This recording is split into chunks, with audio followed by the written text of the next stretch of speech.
నీకు ఎవరైతే జన్మిచ్చారో, నీకెవరైతే జీవితాన్ని ఇచ్చారో ఆ దేవుడికి నువ్వేం చెప్పాలంట? మరణించిన మరుక్షణం లెక్కలు అప్ప చెప్పాలి.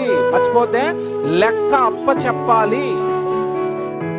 తిన్న ఆహారానికి లెక్క, త్రాగిన నీళ్లకు లెక్క, అనుభవించిన భూమికి లెక్క, పీల్చిన గాలికి లెక్క, ఖర్చు పెట్టిన ప్రతి దినానికి లెక్క, ప్రతి గంటకు లెక్క.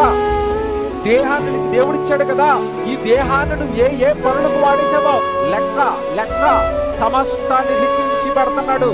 రారా, భూమి మీద ఉండగా బైబిల్లో మంచి మాటలు రాయించి నీ చేతుల్లో పెట్టినా మారవు కదా, వినవు కదా, దాన్ని మతమంటావు కదా, అవి మంచి మాటలు లేవంటావు కదా. నీ మేలు కోరి, నీ బాగు కోరి, నీ జీవితాన్ని బాగు చేయడానికి నీ మంచి మాటలేమో బైబిల్లో రాయించి నీ చేతుల్లో పెడితే చదవవు, వినవు, విన్నా పట్టించుకోవు. నేరాలు చేస్తావా? కాటి మనిషిని చంపు